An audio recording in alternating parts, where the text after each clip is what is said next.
மதா பிதா குரு தெய்வங்களை வணங்கி எம்பெருமான் ஸ்ரீ உச்சிஷ்ட மகாகணபதியை வணங்கிக் கொள்வோம்.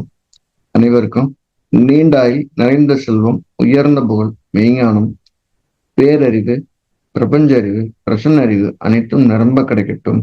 அனைவருக்கும் எனது மானசீகமான வாழ்த்துக்கள், மானசீகமான ஆசைகள். அனைவருக்கும் இனிய புத்தாண்டு வாழ்த்துக்கள்.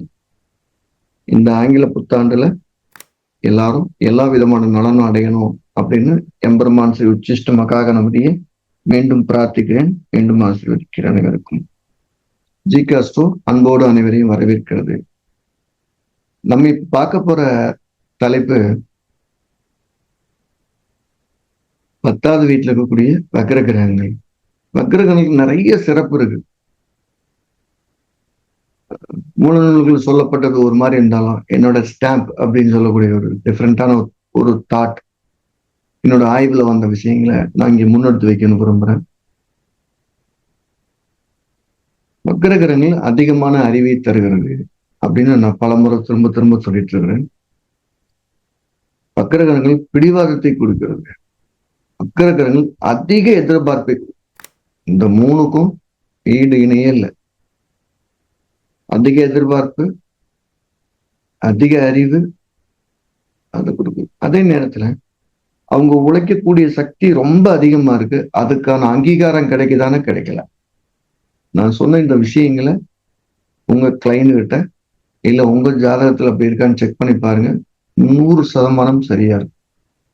உதாரணமா சனி வக்ரமா இருக்கு அப்படின்னு எடுத்துக்கிட்டோம்னா, அவர் தொழில பயங்கர நேர்த்தியை விரும்புவார், தொழில ரொம்ப சரியா செய்வார். ஆனா அவருக்கான அங்கீகாரம் அந்த கம்பெனியோ இல்ல அந்த மக்களோ இல்ல அவரோட வேலை செய்யறவங்களோ கொடுத்துருக்க மாட்டாங்க. அவர் ஓடிக்கிட்டே இருப்பார். அவர் தொழில் சார்ந்த நல்ல நாலேஜ் இருக்கும். இவர் எந்த வீட்டுல இருந்தாலும், நீச வீட்டுல இருந்தாலும், ஒரு பகைகரத்தோடு இருந்தாலும், எப்படி இருந்தாலும் அவர் வக்ர கிரகங்கள் ஒரு அற்புதமான பலனை தர காத்திருக்கு. இதில் நம்ம எடுத்துக்கிட்ட இந்த தலைப்பு வக்ர கிரகங்கள் நின்ற 10வது பாவம் அப்படிங்கிறது. வக்ர கிரகங்கள் எங்க வேணாலும் நிக்கலாமான்னா, இருக்கிறதுலே சிறப்பா இருக்கக்கூடிய பாவம் 10ஆம் பாவம், 11ஆம் பாவம். இந்த பாவங்கள்ல இருக்கும்போது அவர் மேலும் சிறப்படைகிறார். 10ஆம் பாவத்தில் இருக்கக்கூடிய வக்ர கிரகம் அவர் தொழிலில் அடுத்த கட்டத்திற்கு போவதற்கு, குடும்பத்தை அடுத்த கட்டத்துக்கு அழைத்து செல்வதற்கு சிறந்த ஒரு ஊக்கமா இருக்கு. அதுல 2 டிஸ்கரேஜ் இருக்கு. ஒண்ணு, அவர் அதிக எதிர்பார்ப்புகளை இல்ல அங்கீகாரங்களை எதிர்பார்த்து ஓடும்போது கிடைக்கலைங்கிறது சோர்ந்து போயிடுறார். ஆனா படிப்படியா ஒவ்வொரு வருடமும் அவர் உயர்ந்துகிட்டே இருக்கிறத உணர முடியும். இப்ப 10ல வக்ர கிரகம் இருக்குன்னா எந்த எதிர்பார்ப்பும் இல்லாம உங்களுக்குரிய கூலிகளை, உங்களுக்குரிய ஊதியத்தை, உங்களுக்கான வருவாயை பார்த்துட்டு வேலை செஞ்சுட்டே இருக்கும்போது அடுத்த கட்டத்துக்கு சந்தம் கூட்டிட்டு போயிடுது. 2வது டிஸ்கரேஜ் என்னன்னா, அது ஒரு குடும்ப வாழ்வில் சின்ன காயத்தை ஏற்படுத்துது. அவர் ஏற்கனவே தொழில சரியான அங்கீகாரம் கிடைக்கல அப்படின்னு வழியோட வரும்போது வீட்டுல அவருக்கான ஆறுதல் கிடைக்காம போயிடுச்சு. இதுதான் இதுல இருக்கிற மைனஸ். பிளஸ் என்ன, எவ்வளவு கீழே இருந்திருந்தாலும் பொருளாதாரத்துல எவ்வளவு கீழ்மட்டத்துல இருந்தாலும் உயர்ந்த அளவுக்கு வந்தே தீர்வார். அதுல எந்த டவுட்டுமே பட வேண்டாம். 10ல வக்ர கிரகம் இருந்து அது தசாபுத்தி நடத்துதுன்னா அந்த உயரம் கூடுதலான உயரமா இருக்கும். அதுல எந்த விதமான டவுட்டும் படும். சாரி, எனக்கு 10ல வக்ர கிரகம் சார், நான் வளரவே இல்லைன்னா உங்க கவனம் போறோம் குடும்பத்திலேயே இருந்திருக்கும். குடும்பத்துல இருக்கக்கூடாதுன்னு அர்த்தம் இல்லை. தொழிலை விட குடும்பமே முக்கியம்னு ரொம்ப குடும்பம்னு போறவங்களுக்கு காயங்கள் அதிகமா இருக்கு. இதுல இருக்க பிளஸ் பொருளாதாரத்தை மிகச்சிறந்த அளவுல, மிக சீருஞ்சிறப்பான வகையில, மிக உயர்ந்த வகையில கண்டிப்பா கொடுத்துரும். அதுல எந்த டவுட்டும் பண்ணணும்.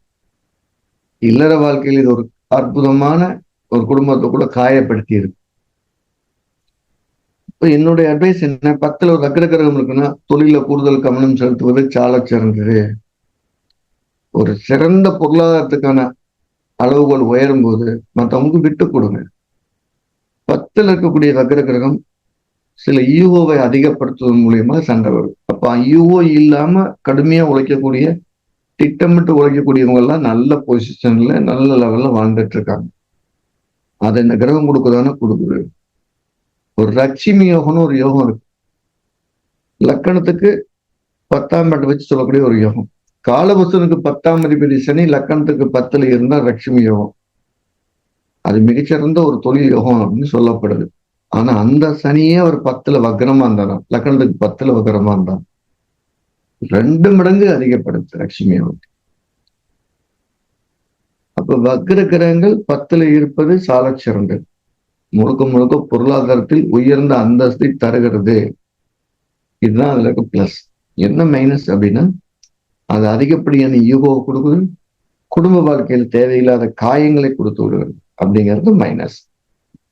அப்ப குடும்ப வாழ்க்கையில நம்ம எந்த அளவுக்கு ஈடுபாடு இருக்கணுமோ அந்த அளவுக்கு ஈடுபாடோடு இருந்துகிட்டு பொருளாதாரத்தை கவனிச்சுக்கிட்டே இருக்க ஒரு மத்தியம வயசுக்கு மேல குடும்பம் இணைந்து சிறப்பாக செல்வதற்கு இந்த வக்ரகிரகங்கள் வழி செல்கிறது. இதுல நான் தொழில் பண்ண போறேன் அப்படின்னு ஒருத்தர் போறாருன்னா 10ல இருக்கக்கூடிய வக்ரகிரகம் வேலைக்கும் போகலாம், தொழிலுக்கும் போகலாம். ரெண்டுலயும் அவரு எத்தனை விதமான முயற்சி இருந்தாலும் அத்தனை வெற்றி பெறும். வக்ர கிரகங்கள் வெற்றியை தாமதப்படுத்தலாம், தடை செய்யாது. வக்ர கிரகங்கள் வெற்றியை தாமதப்படுத்தலாம், தடை செய்யாது. எப்ப தடை செய்யலையோ அப்பயோ அது வெற்றிக்கான வழியை கொடுத்துருச்சுன்னு அர்த்தம். அதோடைய கோச்சாரமா இருக்கட்டும், அதோட தசாபுத்தியா இருக்கட்டும், உங்களுக்கு ஒரு படிப்படியான வளர்ச்சியை கொடுக்காமல் போவதில்லை. அப்ப ஒரு கிரகம் வக்ர கிரகம் 10ல் இருக்குன்னா நீங்க சந்தோஷப்படணும் அப்படிங்கிறத சொல்ல வர. ரெண்டாவது, ஒரு நீச கிரகம் வக்ரம் பெற்றிருந்தால் உச்ச பலனை கொடுக்குமா? இல்ல உச்ச கிரகம் வக்ரம் பெற்று நீச பலனை கொடுக்குமா? வக்ர கிரகத்துக்கு அந்த கதையெல்லாம் எதுவுமே இல்லை. வக்ர கிரகங்கள் தான் நின்று விட்ட பலனை தன் ஆதிபத்தியம் மூலியமாகவும் தன் காரத்துவமா கொடுத்தே தீரும். நமக்கு எப்படி தோணும்? அப்ப முன்னோர்கள் சொன்னது பொய்யா? பொய் இல்லை. அது எப்படி தோணும்? உச்ச கிரகம் வக்ரமாகும் போது, அதுவும் 10ல வக்ரமாகும் போது கிடைக்கிற மாதிரி இந்த கிடைக்கலையேங்கிற இன்னொரு பிம்பத்தை காமிச்சு. நீசகிரகம் உச்சமாகும் போது கிடைக்கவே இல்லைன்னு நினைச்சிட்டு இருக்கும்போது டக்குன்னு கிடைச்சோம். அந்த ஒரு மாற்று தோற்றத்தை கொடுப்பதால் அந்த கருத்து நம்ம ஏற்றுக்கொள்ளப்படுது. ஆனா வக்ர கிரகங்கள் தாமதப்படுத்தினே தவிர தடை செய்யாதுங்கிற கருத்துல தெளிவா இருக்கலாம். 10ல் நின்ற கிரகம் மிகச்சிறந்த தொழில், தொழில் சார்ந்த வருமானம், அசையா சொத்து, பெரும்புகழ் போன்றவற்றை பெற்றே தரும். அதுல எந்த ஒரு மாற்று கருத்து இல்லாம கூடுதலாக இயங்கிக்கிட்டு இருக்கலாம். 10ல சனி வக்ரமா இருக்கு, 3ஆம் பார்வையால 12ஆம் இடத்தை பார்க்கும். சொந்த நாட்டுல மட்டுமல்ல, வெளிநாட்டுல அவரால் மிகச்சிறந்த ஒரு வேலையை வாங்கி கொடுக்க முடியும். வேறொரு மாநிலம், வேறொரு நாடு, வேறொரு இடங்கள்ல. நிரந்தர வக்ரியினுடைய ராகுகேது உபதேசத்துல இருக்கிறது நல்லதுன்னு நம்ம ஏற்கனவே பலமுறை பார்த்துட்டோம். அப்ப சாதாரணமா இருக்கக்கூடிய கிரகங்கள் இந்த உபதேசஸ்தானம் சொல்லக்கூடிய ஒருவர் வெற்றி அடையக்கூடிய ஸ்தானம் சொல்லக்கூடிய 10ஆம் பாவத்தில் இருக்கிறது சால சேர்ந்தது. அதான் திரும்ப திரும்ப சொல்றோம். உங்க அனுபவங்களை ஒப்பிட்டு பாருங்க. எந்த கிரகம் வக்ரமோ அதோடைய காரகத்துவம், அது ஆதிபத்தியம், அது சார்ந்த அறிவு, அதை சார்ந்த நுணுக்கங்கள்ல ரொம்ப கைதேர்ந்தவராக இருப்பார். உதாரணம் 10ல சுக்கிரன் வக்ரமா இருக்குன்னு வச்சுக்கோங்க. அவர் ஒரு துணியை கையாளக்கூடிய விதமே வேறையா இருக்கு. அவர் ஒரு டைலரா இருந்தாருன்னா அந்த டைலர் மற்றவங்களை விட இவருடைய நுணுக்கம் டிஃபரெண்டா இருக்கும். அதுல ஒரு நல்ல பேர் எடுத்தவரா இருப்பார். தொடர்ந்து உழைச்சிட்டு இருப்பார். அவருக்கு தனி பேர் இருக்கும். ஆனா எல்லாரும் காயப்படுத்திக்கிட்டே இருப்பாங்க. வக்கருக்கிறதுக்கு கல் எறிஞ்சிட்டே இருக்கு. பழுத்த மரம் கல்லடிப்படும் ஒரு மாதிரி சிறந்த அறிவாளியை கொடுத்து காயம். ஆனா அவர் வேலை செஞ்சுட்டே இருப்பார். 60 வயசுல ஒரு ஜூஸ் கடை போடுறோம்னு வச்சுக்கிறோம். அவர் போடுற ஜூஸே டிஃப்ரெண்டா இருக்கும். மற்றவங்க ஒரு விரும்பி சாப்பிடக்கூடிய அளவுக்கு, விரும்பி குடிக்கக்கூடிய அளவுக்கு ஜூஸ் வைப்பார். இப்படி பல விதங்கள்ல வக்ரகிரகங்கள் ஒரு சிறந்த விஷயம். என்னுடைய நண்பருக்கு புதன் வக்ரம் 10வது வீட்டுல. அவர் ஒரு டாக்குமெண்ட் ரைட்டர். அவரு டாக்குமெண்ட்டை படிக்கிற விதமே ரொம்ப கிளியரா இருக்கும், வேகமா இருக்கும், சிறப்பா இருக்கும். ஒரு டாக்குமெண்ட்டை பத்தி அவர் என்ன கருத்து சொல்றாரோ அந்த கருத்தை தாண்டி வேற ஒரு டாக்குமெண்ட் ரைட்டரோ இல்ல ஒரு கோர்ட்டோ ஒரு வழக்கறிஞரோ சொல்லிட மாட்டார். அவ்வளவு நுணுக்கமா சொல்லுவார். அந்த நண்பருடைய படிப்பறிவு 6வது தான். அந்த நுணுக்கமான அறிவை வக்ரகிரகம் கொடுக்கு. இதுதான் என்னோட ஸ்டாம்பு. வக்ரகிரகங்கள் அப்படின்னா நுணுக்கமான அறிவு, அங்கீகாரம் கிடைக்காம இருக்கிறது, எதிர்பார்ப்போட காத்து வேலை செஞ்சுட்டே இருக்குது, எல்லாத்துலயும் தாமதம் தாமதம் சோர்வடைய வைக்கிறது. ஆனா அவங்க லைஃபோட கிராஃப்ட் சீரா ஏறிக்கிட்டே வரும். அவங்க வேகமா ஏறலைன்னு தான் வருத்தப்படுவாங்க. அதனால அவங்க வேகமா ஏறலைன்னு வருத்தப்படாதீங்க. சீரா உயர்ந்துகிட்டே வரேங்கிறத எடுத்து சொல்லுங்க. சிறந்த லெவல்கள் வாழ்க்கை தரக்கூடிய பாவமா 10வது பாவத்தில் கூடிய வக்ர கிரகம் நமக்கு உதவி செய்யுதுங்கிறதுல எனக்கு எந்த மாற்று கருத்தும் இல்லை. செக் பண்ணி பாருங்க. அற்புதமா வேலை செய்யும். இந்த ஆங்கில புத்தாண்டு 2026ல எல்லாரும் எல்லா நலனும் அடைவதற்கு ஜெயகிறிஸ்தோ எம்பெருமான் ஸ்ரீ உச்சிஷ்ட மகாகணபதி முன்னால் ஆத்மாத்மா பிரார்த்திக்கிறேன்.